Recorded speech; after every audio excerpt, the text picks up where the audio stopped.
ಅಗತ್ಯ ವಸ್ತುಗಳ ಬೆಲೆ ಏರಿಕೆ ಮತ್ತು ಶಾಸಕರ ಅಮಾನತು ಖಂಡಿಸಿ ಬಿಜೆಪಿ ಕಳೆದ 2 ದಿನದಿಂದ ಅಹೋರಾತ್ರಿ ಪ್ರತಿಭಟನೆಯನ್ನು ನಡೆಸಿತ್ತು. ಬಿಜೆಪಿ ರಾಜ್ಯಾಧ್ಯಕ್ಷ ವಿಜಯೇಂದ್ರ, ವಿಪಕ್ಷ ನಾಯಕ ಅಶೋಕ್, ಮಾಜಿ ಸಿಎಂ ಯಡಿಯೂರಪ್ಪ, ಸಿಟಿ ರವಿ ಸೇರಿ ಬಿಜೆಪಿ ಹಿರಿಯ ನಾಯಕರು, ಕಾರ್ಯಕರ್ತರು ಪ್ರತಿಭಟನೆಯಲ್ಲಿ ಪಾಲ್ಗೊಂಡಿದ್ರು. ಇಂದು ಸಿಎಂ ಮನೆ ಮುತ್ತಿಗೆಗೆ ಯತ್ನಿಸಿದ್ದು ಫ್ರೀಡಂ ಪಾರ್ಕ್ ಬಳಿ ಭಾರೀ ಹೈಡ್ರಾಮಾ ನಡೆಯಿತು. ಸಿಎಂ ಮನೆ ಮುತ್ತಿಗೆಗೆ ಹೊರಟ ಪ್ರತಿಭಟನಾಕಾರರನ್ನ ಪೊಲೀಸರು ಫ್ರೀಡಂ ಪಾರ್ಕ್ ಬಳಿಯೇ ತಡೆ ಹಿಡಿದ್ರು. ಈ ವೇಳೆ ಪ್ರತಿಭಟನಾಕಾರರು ಮತ್ತು ಪೊಲೀಸರ ನಡುವೆ ತಳ್ಳಾಟ, ನೂಕಾಟ ನಡೆಯಿತು. ಪ್ರತಿಭಟನಾಕಾರರನ್ನ ಪೊಲೀಸರು ವಶಕ್ಕೆ ಪಡೆದರು. ಬೆಲೆ ಏರಿಕೆಗೆ ರಾಜ್ಯಾದ್ಯಂತ ವಿರೋಧ ವ್ಯಕ್ತವಾಗ್ತಾ ಇದ್ದು, ಬೆಲೆ ಏರಿಕೆಗೆ ಕೇಂದ್ರವೇ ಪರೋಕ್ಷ ಕಾರಣ ಅಂತ ಗೃಹ ಸಚಿವ ಪರಮೇಶ್ವರ್ ಆರೋಪಿಸಿದ್ದಾರೆ. ಕೇಂದ್ರದ ಕಡೆ ಬೊಟ್ಟು ಮಾಡಿದ ಪರಮೇಶ್ವರ್, ಕೇಂದ್ರ ಸರ್ಕಾರ ಪಾಲಿಸಿಗಳನ್ನ ಮಾಡಿರುತ್ತೆ. ಕೇಂದ್ರ ಟ್ಯಾಕ್ಸ್ ಹೆಚ್ಚು ಮಾಡಿದ್ರೆ ರಾಜ್ಯ ಸರ್ಕಾರಗಳು ಮಾಡುತ್ತವೆ. ನಾವು ಕಟ್ಟುವ ಟ್ಯಾಕ್ಸ್ ನಲ್ಲಿ ನಮ್ಮ ಹಣ ಕೊಡದೇ ಇದ್ದಾಗ ರಾಜ್ಯ ಸರ್ಕಾರ ಏನ್ ಮಾಡಬೇಕು? ಕೇಂದ್ರ ಕೊಡದಿದ್ದಾಗ ನಾವು ಬೆಲೆ ಏರಿಕೆಯನ್ನ ಮಾಡಬೇಕಾಗತ್ತೆ ಅಂತ ಪರಮೇಶ್ವರ್ ಬೆಲೆ ಏರಿಕೆ ನಿರ್ಧಾರವನ್ನ ಸಮರ್ಥಿಸಿದ್ರು. ರಾಜ್ಯ ಸರ್ಕಾರ ನಡೆಸಲು ನಮಗೂ ಸಂಪನ್ಮೂಲಗಳು ಬೇಕಲ್ಲ, ಎಲ್ಲವೂ ಟ್ಯಾಕ್ಸ್ ಮೇಲೆ ಅವಲಂಬಿತ ಆಗಿರುತ್ತೆ.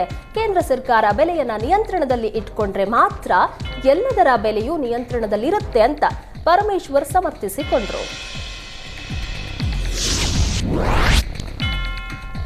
ಬೆಂಗಳೂರು ನಿವಾಸಿಗಳಿಗೆ ಶಾಕ್ ಮೇಲೆ ಶಾಕ್ ಎದುರಾಗಿದೆ. ಒಂದರ ಹಿಂದೊಂದು ಬೆಲೆ ಏರಿಕೆಯಾಗುತ್ತಲೇ ಇದ್ದು, ಡೀಸೆಲ್ ದರ ಏರಿಕೆ ಬೆನ್ನಲ್ಲೇ ಇದೀಗ ಬಿಎಂಟಿಸಿ ಟಿಕೆಟ್ ದರವು ಏರಿಕೆಯಾಗುವ ಸಾಧ್ಯತೆ ಇದೆ. ಡೀಸೆಲ್ ದರ ಏರಿಕೆಯಿಂದ ಬಿಎಂಟಿಸಿ ಸಂಕಷ್ಟಕ್ಕೆ ಸಿಲುಕಿದ್ದು, ಇದೀಗ ಮತ್ತೊಮ್ಮೆ ಟಿಕೆಟ್ ದರ ಏರಿಕೆಗೆ ಚಿಂತನೆ ನಡೆಸಿದೆ. ಈ ಹಿಂದೆ ಜನವರಿಯಲ್ಲಿ ₹15 ಪ್ರಯಾಣ ದರವನ್ನು ಏರಿಕೆ ಮಾಡಲಾಗಿತ್ತು. ಇದೀಗ ಡೀಸೆಲ್ ಲೀಟರ್ಗೆ ₹2 ಹೆಚ್ಚಳದಿಂದ ಬಿಎಂಟಿಸಿಗೆ 1.5 ಕೋಟಿ ಹೊರೆ ಬೀಳಲಿದೆ.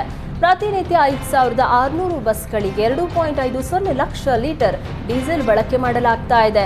ಡೀಸೆಲ್ಗಾಗಿಯೇ ಪ್ರತಿನಿತ್ಯ 2 ಕೋಟಿ ಹಣ ಖರ್ಚಾಗಲಿದೆ. ಇದೀಗ ಡೀಸೆಲ್ ಬೆಲೆ ಏರಿಕೆಯಿಂದ ಬಿಎಂಟಿಸಿಗೆ ನಿತ್ಯ 5-6 ಲಕ್ಷ ಹೊರೆ ಬೀಳಲಿದೆ. ಹೀಗಾಗಿ ಮತ್ತೆ ಟಿಕೆಟ್ ದರ ಏರಿಕೆಗೆ ಬಿಎಂಟಿಸಿ ಚಿಂತನೆ ನಡೆಸ್ತಾ ಇದೆ.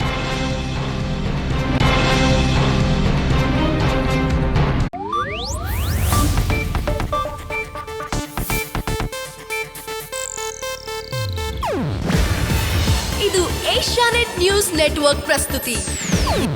ನೀವು ನೋಡ್ತಿದ್ದೀರಾ ಏಷ್ಯಾನೆಟ್ ಸುವರ್ಣ ನ್ಯೂಸ್.